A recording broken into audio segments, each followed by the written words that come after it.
Did you do H? No, wait. Yes, I said Hungary. Oh, so then we're good. For we a good? moment, I thought we missed. No, we're definitely good because I did say G for garage. I thought that I messed up.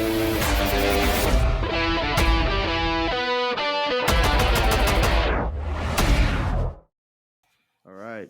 Welcome to the very first episode of the Pole to Podium podcast. I am Junior. And I'm Lily. I'm very excited to be here today. Junior, how you feeling?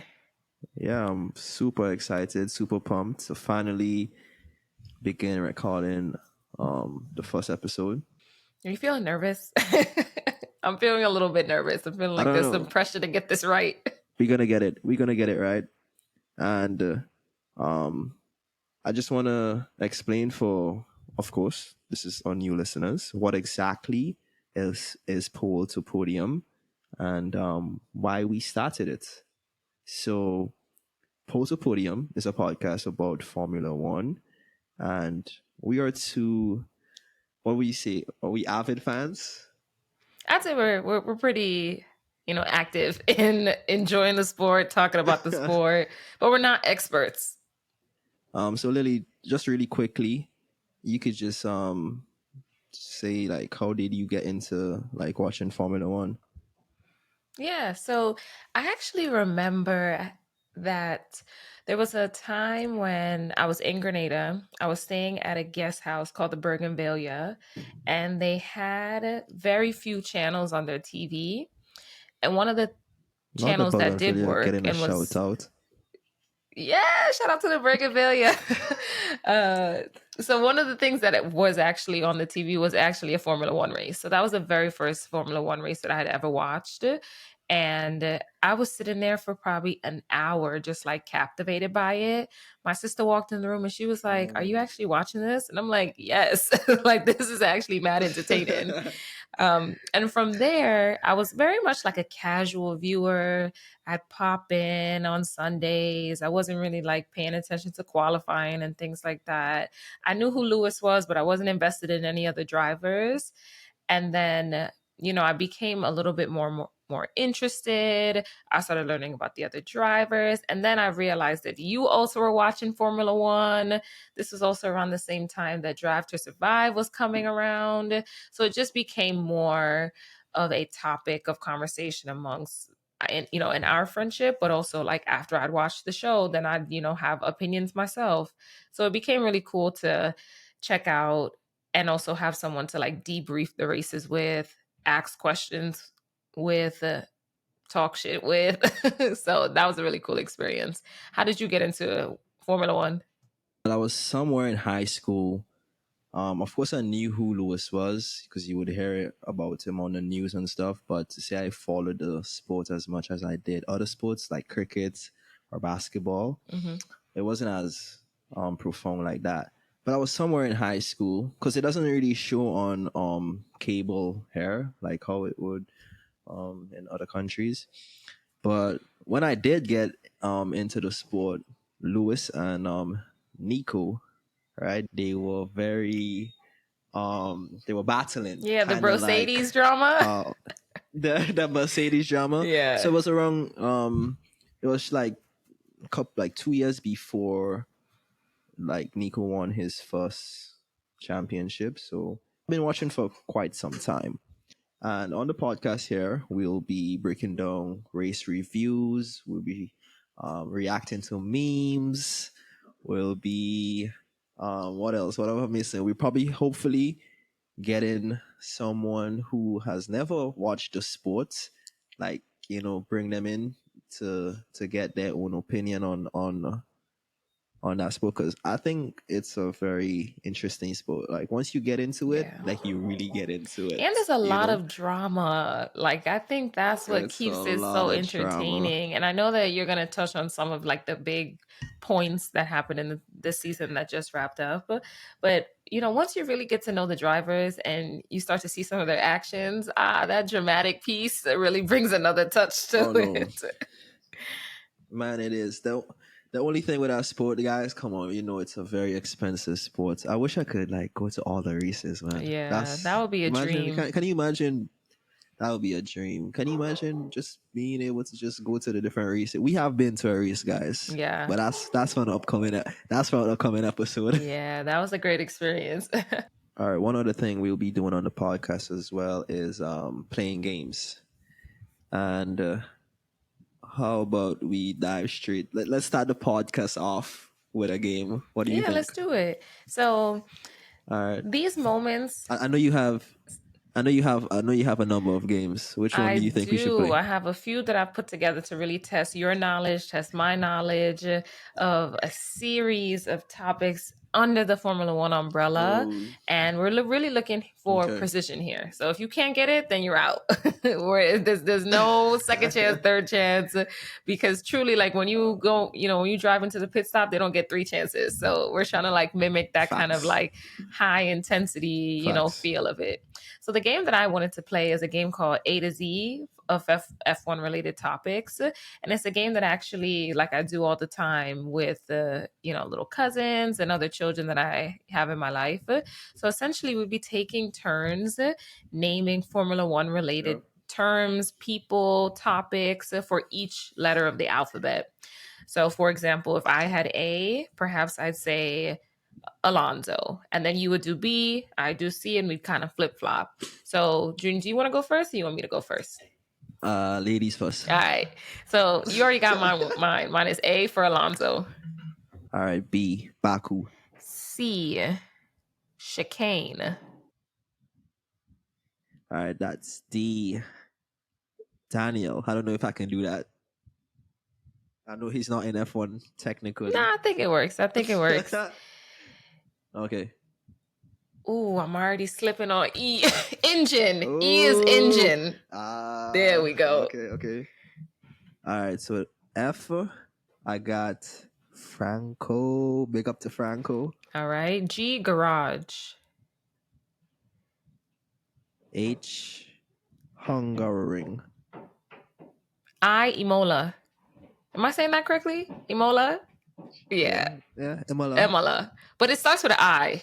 I know that for sure. Yeah, it does. I know that for sure. So that's what J. I'm gonna go with an old driver, commentator, Jensen. Okay. Jensen Button. K is easy. I'm gonna go with Kimmy. And I have my alphabet up. Okay, K. Very L, nice. L. Come on, Lewis. Okay, M. I can do Mercedes. Duh. N. Norris. I was hoping you were gonna say Nico, so we could have did like a little like Mercedes trio, Lewis, Mercedes, Nico. Okay. But nah, Norris could go. You could get through with Norris. O. I'm gonna do a rookie, Ollie. P. I'm gonna do another driver, Pierre. That gives me Q, which is what do I do with Q? I'm gonna just go right now and give you that countdown. What do I do with Q? 10. Oh no. No. Oh my gosh, that's crazy. What even starts with Q? The only thing that I could think of was Queen. That has nothing to do with Formula One. Okay, so what happens? We go to R? Yeah. I think so. So it basically means like in the end, I have one less than you. No, because you might lose later. What you mean? So do I go R or do you do R? I think you should do R because I that was my turn. I lost, so you do R. All right. Okay. R. I'm gonna go Roman Grosjean. Well, Roman Grosjean. Okay. S. Sebastian Vettel. Okay. Yeah. T. T. Ooh. T. Oh my God. T. I can't think of a T. Okay. 10, 9. Roles are reversed. 7, Trevor. 6. Track. You know what? I'm actually very, very upset that you got that because that means that I have you, which I don't even know what to do for you. You could have given me that faster countdown. I'm going to say U-turn. Ooh. Okay. I don't know. Make a U-turn. Sometimes you might need to make a U-turn. Okay. I'm gonna give you that one. I'm gonna give you that one. V. I almost said Victor when money I'm that's crazy. V. Oh, easy. V card. You know, I thought you were gonna say Valtteri. Oh, shout out to Come on. Valtteri. Or even Verstappen could have worked too for V. V actually has a good little lineup there. V has a good. Damn. That's crazy. Okay, so I have W Williams. Easy. Right. Easy. X. That's hard. X. That's hard. Yeah. This is where I'm gonna get my -1 from you, and we'll be equal. Charles, old race engineer, Xavier. Technically, he is still in F1. He's just not Charles Leclerc. All right, fair. Why easy, Yuki? And Z, shout out to Joe. That's right. Ended it off with him. So, I hate to say it, but dang, I lost. Add up the points. And you know what? Now I'm curious. Now I'm gonna go see if there is a word that starts with a Q that is a Formula One related word. I'm gonna have to end off the podcast redeeming myself because Q is tricky. Oh, Q is tricky, but here's what. So, my tactic for that game. Remember, I told you it probably had a track beginning with Q. Mm-hmm. Qatar. Oh my god! Wow, I'm sick. Yo, okay, and this is why the English language, having it, can hurt you instead of help you. Because in the English language, it's like usually Q is not without you. So I'm thinking QU, like I'm trying to come up with a word with QU, totally ignoring the fact that like other languages don't need you next to it if they have a Q, like Qatar. Kind of stretches your mind a little, gets you warmed up, hopefully for the 25 season that's coming up. We're having a little bit of a break right now, but at least we can use this time to recap. What are some things that you really loved about the 24 season? Off the top, I just loved the competition that kind of, I guess, was missing from the last, I guess, the competition at the front. Because, of course, there's like competition, but, it kind of felt like Red Bull was just in a different league and then it was everybody else. Right. They were in their rocket ship. They were in their rocket ship. Well, really just Max. Not so much Checo, but Max was in his rocket ship. Oh, Max was in his rocket ship. And everyone was just fighting for second place, really. Right? So the 2024 season, what I really loved about it was just the reintroduction of competition at the top. I guess one of the major moves we're going to talk about it is after Adrian Newey left Red Bull, it just seemed that they kind of fell off a little bit. Either they fell off or all the other teams finally caught up, but I think that definitely did hamper them a little bit. But the introduction of the competition is something that was nice to see, and it's something that I'm actually looking forward to in the upcoming season. And I think, that's what makes F1 watchable, the competition, the drama, the side-by-side action. And how about you? What was something that you really loved about the 24 season? You know what? I agree with exactly what you said. And I will doubly echo the drama piece because I felt like this season, it was like every week whether it was a race week or not, there was something popping off in the F1 world, Yeah. with drivers moving, with drivers not getting along, or, all the penalties that were given. I mean, I felt like it was a very exciting race. And even then, Oh, when there wasn't a race weekend, there was something going on. yo, Drive to Ooh, Survive it's going to be crazy. next is, I haven't looked at Drive to Survive in like a while, since after Lewis was robbed Hmm. of that championship. I just couldn't find myself bearing that pain to watch that Yeah, fight. that was a very I emotional can't. time. That was a very, if you're new to F1 as well, I think It's a good I, introduction. it's a it Yeah, for is, and sure. we can't hide the fact that Drive to Survive brought a lot of new fans into the sports. So, oh, I'm gonna do something very crazy. I Look what I got in see my it. hands. I saw the top of it. I Oh saw the my top of god, it. yo! No free promo. Come on. No free, no free promo, but like it's crazy. It's crazy though. Like how I like the drink so Yeah. much, but I don't know the team though. Ooh. I have so much mixed feelings about it, As but do I. As do I. I know. But I'm gonna crack it open though. Facts. I mean, I'm why gonna crack it not? open. I'm gonna You do need a little boost? no free, no free promo Nah. though. But if one day Red Bull wanna bring us to Yeah, a come on, race, we'll please. gladly accept. Please, right? All right, Lily. So we have to get into it. The 2024, because we can't start the podcast and not talk about what just Facts. happened. Um, just straight off the bat, the more prominent news, we have Max Verstappen securing his fourth consecutive World Drivers' Championship, joining the elite ranks of four-time champions like Alan Prost and Sebastian Vettel.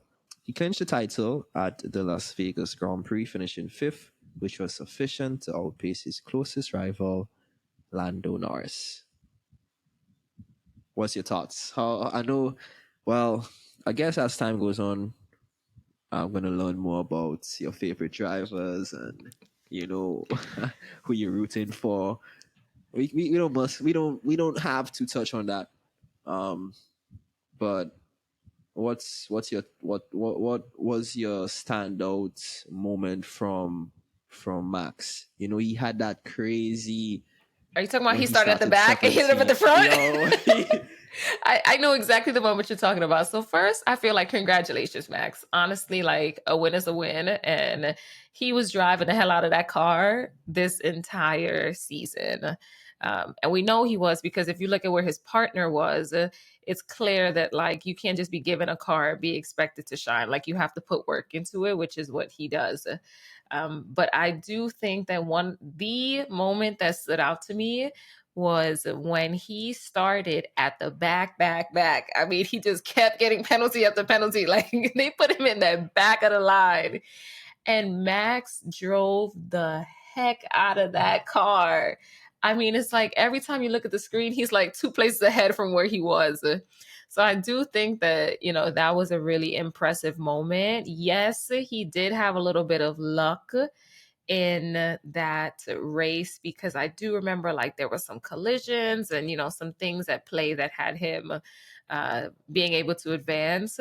But that was a real like show of you know what, I could give Max his one too, because he actually did. He actually did show how skilled he is in that car. Um, I am a fan of Lando, so of course I would have wanted to see Lando come closer, maybe even get the championship, because he was working so hard for it, and his emotions were on the line that whole season. But I do think this 25 season coming up, if McLaren is starting where they ended, I feel we will have a close, very tight race. I think so too. And yeah, shout out to Max. Max is, disclaimer, he's not my favorite driver, Fair. That's but a fair hey, statement to say. he's not my favorite driver. Um, I actually wanted, I was rooting for Lando. Mhm. I wanted a new drivers' Of championship, course. and again, I like Lando as well, and I would have liked to see him win. But shout out to Max and congrats again. It's not easy to win for you. It's really not. And speaking of Lando, we also had McLaren regaining in was it 26 years? Mm. 26-year drought by winning the Constructors' Championship to do off Lando Norris and Oscar Piastri played a pivotal role with Lando's victory at the Abu Dhabi Grand Prix, sealing the championship by just a mere 14-point margin over Ferrari. And that battle as well was very, very, very close. Very interesting But I battle. also think it shows too that it's not always on the first driver, because Oscar is slowly becoming one of my like favorite Formula One drivers. Like that guy, he's a class act, honestly. Cool, calm, collected, but you gotta watch out for him. We also had other big moves. So the two goats, in my opinion, we had Adrian Newey leaving Red Bull to join Aston Martin. Now, for the newcomers, Adrian Newey he's a designer, and this guy, I don't know, whenever he designs a car, it simply wins races, right? This is what he won race. He won championships with Williams. He won with Red Bull, numerous with Red Bull. In fact, all. And now he moves to Aston Martin. So let's see how that plays out. Just quickly, some other um, notable moments. We had like Lando winning his first race, Oscar winning his first race, Lewis winning at home for the first time since I have 2021. to say that was a And race that made me cry. oh yeah, can What? you When I saw where Lewis hug his father, and you could tell he was crying under his helmet, and his mom was in the back. Oh my gosh, the tears started rolling too. and you were in No, I Italy, was in right? Spain, and Ah, you were actually, in Spain. I was with my family. We were on the beach, but I can't sit and enjoy the sun until I knew he won. And it was such an exciting moment. My sister and I was sitting together. We had my phone propped up. And when it got down to like the last lap and we knew he was going to win, I remember we called you and we all were like cheering on the phone together. So it was a really, really beautiful moment that, I'm very glad that I got to, of course, witness, but also like witness with my sister, who is a new Formula One fan. We have converted her. Hey, we So have. Hey, listen, we're gonna get we're gonna get her on the podcast sometime. We're gonna get some new F1 fans on the podcast as well. that's right. That's right. Because the thing too is I feel like, and I'm going to make this very quick so we can get back to the Silverstone moment, but I feel like at first glance, the sport can be intimidating or maybe uninteresting to people because they don't know the drivers, they don't know the teams.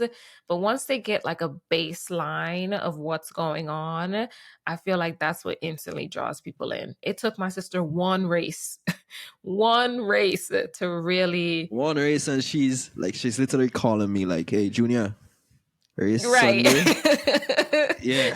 She's checking in that we're watching a race. Meanwhile, girl, we've been fans Yes. forever. Yeah. So going back to Silverstone though. But yeah, it was amazing having him not only win his first race since 2021, but just doing that at home as well. Hopefully, he can win a few races at Ferrari as well. We had so much, guys, that happened last season. I know we were forgetting a bunch, but this is just the first episode, and we got to move on, and we're gonna move on to the uh, final segment. And Lily, what do you have? What do you Yeah, have for so us? I actually I follow Formula One on Instagram. I keep up with their Twitter page. I'm logged in for the updates and all that good stuff. And they recently had done a alternative awards where they had these kind of superlative awards that they were giving out, and that really inspired me to do my own. And I gave it some serious thought. I chose some categories that I thought were fun and interesting, so that's kind of what I want to dive into. This is my version, my little recap of 2024 season, and I'm starting out with who is the most improved driver. And Hey, I've let's already go. spoken about this guy. It's Oscar for me. This is my introverted Aussie. I adore Oscar. And you know what? I feel like he improved so much in my eyes because his composure. I mean, he was rarely making mistakes in defending or overtaking because he was so calm and cool. Oscar is a cool guy, man. Oscar is lovely. Very. But I feel like where the improvement came is because he closed the gap with Lando, and at times he overqualified to his teammate, which just makes me so excited for the next season because I think that, of course, we're looking for McLaren to battle with Red Bull, to battle with Ferrari, to stay at the top. But I also want to see Oscar and Lando battle. I want to see what Oscar's made of, and I want to see if he is going to take Lando down with a fight, honestly, and respectfully, because I feel like he has some class about him. So Oscar is going to Yeah, be for sure. my most improved driver. What about you? What are you thinking? Well, for sure, I just need to shout it out to Oscar as well because I could definitely tell where he made his improvement. As a rookie driver, he was very heavy on tire wear, right? He was very quick around one lap. In fact, even this year as well, he and Charles Leclerc, we used to brand them in the same in this they very good in qualifying, but over a race space, he was very heavy on tire wear. And it was something that he wanted to work on, and he definitely did, and that improved his racecraft. So definitely Oscar for me is the most improved, but we can give shout out as well to um the Alpine Pierre Gasly. You know, Alpine, horrible, horrible car, like trash, like absolute, like trash of a Yeah. car, man. But it was crazy. In that one race, they came second and third, right? So that's 15 plus 18. And Pierre, he drove well. Um, he outperformed Esteban, but Esteban was leaving the team anyways. He probably didn't even care. For sure. So the other award that I want to hand out is Best Off Track Showdown. Now, I've alluded to the drama so much in this episode, but you know Mm. what? I have to give it to Mr. Petty Boots, George Russell, because the way that he went after Max at the end of the season. Man, George is standing on Not only business, was he okay? standing on business, he was digging his foot down in the dirt. He was like, I'm not letting up.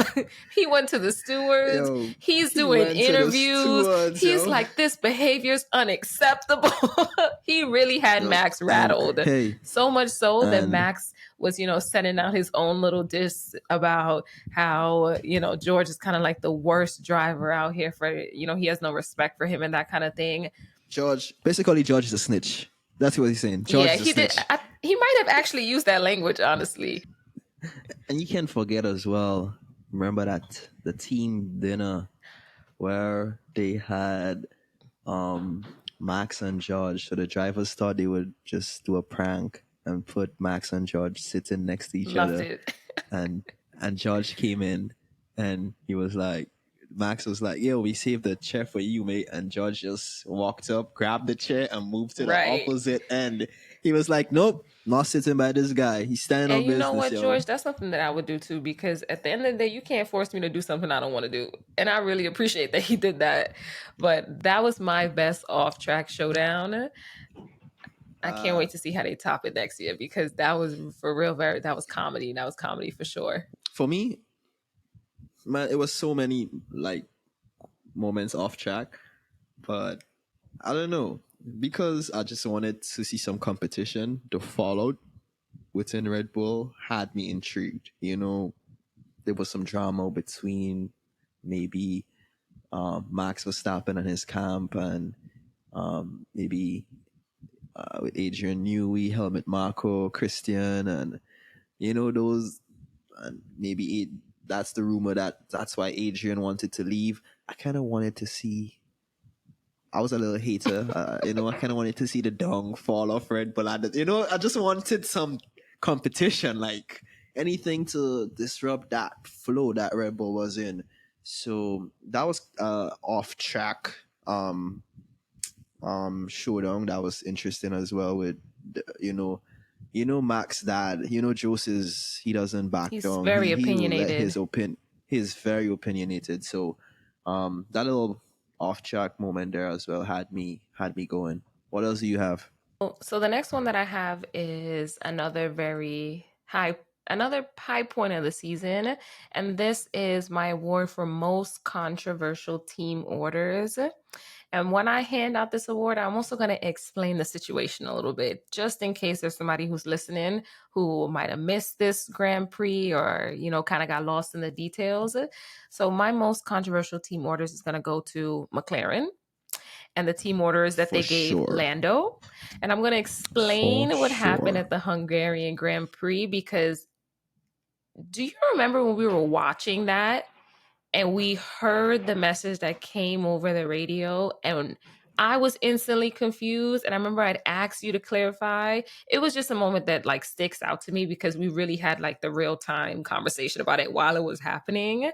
But just for people who don't know, Oscar was well, actually, let me start at the beginning of the race. Lando started the race in pole position. Oscar was second. Oscar took the lead quickly.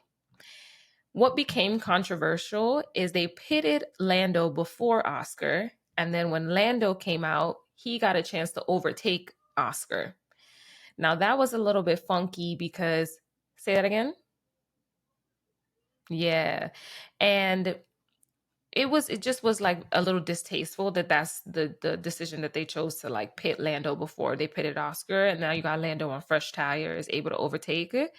So McLaren then ordered Lando to give back the lead position, and Lando didn't. And not only did he not give it back initially, they kept telling him, Lando, give Man, the it position was. back. And Lando did not. You know what's crazy too, because that race was Oscar's first win, Yes, which I actually want to and get to, because the race went on and Lando gave back the position in the last 3 laps. So he had gone a significant amount of laps, ignoring team orders. So you know that of course, like he probably, if I'm Lando, I'm probably sitting in that car like, why would I have to give this back? Huffing and grunting. But then at the end of the day, he did, in my opinion, make the right decision and gave it back to Oscar. But I think what okay. followed on the podium stage when they had the champagne celebration, Lando was not celebrating Oscar. He was upset. And it's like, granted, this is a really intense moment, but for that to be Oscar's very first win and for it to be clouded in this drama, I thought was really distasteful. That was very distasteful. It was a topic of discussion as to whether he should have gave the position back, and he would look at some of the greats, because these are circumstances that did happen with you know race leaders or teammates define the team Mhm. orders, and you would ask yourself, would a guy like the greats, like the Hamiltons, the Schumachers, the Alonsos, the Vettel's, the Prost, those guys, would they give the position back? Because you remember at the time, Lando was thinking about the Points. drivers' Yeah. championship. McLaren wasn't thinking about it at that time. And McLaren had, like, they screwed up big time. Even though they won the constructors, you could make an argument that if you win the constructors, then you probably should win the drivers as well. And of course, the surge was late, but they were unsure. I don't like they were almost like they couldn't believe that we were in this situation and we were fighting for wins. And some of the team orders were unclear. Then they had this what papaya rules, and it's like, what the hell is papaya rules? And then they thought they were clear. And you remember that next race? I think Lando was starting in pole or a couple races, and Oscar dived down the inside of Lando and took the lead. It was like, it was just too much, and they need to take some flogging for this Yeah. as well, McLaren. And let's see what they do next season. That's the problem when you don't have a clear number one Hmm. driver, because I don't know if it's something in the contract, but they don't have a number one driver, so they can't show favoritism. But at the same time, they were trying to balance that, and I think it really messed, and that kind of messed with Oscar's first win, because it was, come on, it was not a nice way to for the guy to celebrate. Like, if you, I'm happy that he went on to win a race later in the season where it was a dominant win. All right, Yes. the very last award that I'm going to give out, this one is going to be, I kind of want it to be a fun, lighthearted one. And this is for most dramatic radio messages. Now, honestly, I feel like people probably already know the answer because it's clearly Yuki. There's one thing about Yuki, he's going to curse on that radio. He's going to be very emotional and he's going to be very funny. And I cannot repeat the messages that he's shared, but if you're not familiar, please go look up because I'm sure there are compilations on YouTube or TikTok or wherever of Yuki's best messages. But that one can curse. Oh my Man, goodness. 5 feet of Yuki fire. is a fiery 5 feet. Man, Yuki is a hot tempered. Very much so. But you know who's Oh my close behind god. him? And I don't think it's as funny. Yes, Max. but I don't think when Max does it, I don't find it funny. I just find like there is something about when Max does it that just feels mean and rude. Now, of Hmm. course, Yuki Yeah, for cursing sure. at his engineers is equally as rude, but is it more funny because like what is it about it that makes it funny? Is it the way that he delivers it? Is it the fact that he's literally like pint size? Like what is it that makes it different when Yuki's cursing versus when Max is cursing? Because both of them are actually very out of pocket. It's also going to be very interesting to see next season with Mm, Yuki and his radio messages, because he got passed on for Liam he Lawson did. for the Red Bull seat, and Yuki's been eyeing that seat for, I mean, since he entered Formula One, basically. And to just get passed up on that, some people can make the argument, um, he's hot headed, and maybe Red Bull, two hot headed drivers, that might be a weird dynamic, because you don't want to upset Max Verstappen, especially with other teams poaching him. I think next season Yuki's going to be extra on Yeah, fire on the I radio. agree, and I can't wait. I Yuki, can't turn it wait. up a notch because they clearly not hearing you. Yuki, definitely. You know what? That's a very good way to end the alternative awards, ending it on a light note with Yuki, who is a fan favorite for sure. So this is it. This is the end of the first episode, guys. Um, Lily, coming up, we have, well, obviously the beginning of the Formula One season in March. Hmm. We have pre-testing in the end of February. We're going to discuss the launch event, F1, where all the teams are going to be launching their liveries and the cars. Um, so we're going to talk about that in the next episode. Anything else, Lily, you would like to say before I close out? I'd just like to say if you tuned in for this episode, thank you so much. We are grateful to have any listeners, and we're also grateful for this channel to grow and be able to share our opinions, especially as young Black podcasters. It's a place where we can add some representation while also talking about a very exciting and thrilling sport. So thank you so much for listening, and we hope that you will tap into the next episode. For sure. And don't forget, guys, you can listen on all the major platforms: Spotify, Apple Podcasts, YouTube Music, and on YouTube as well. So thanks for tuning in to the very first episode of Pole to Podium. If you enjoyed it, don't forget to subscribe, leave a review, and of course, share it with your friends, fellow F1 fans. And until next time, Goodbye. see you. Goodbye.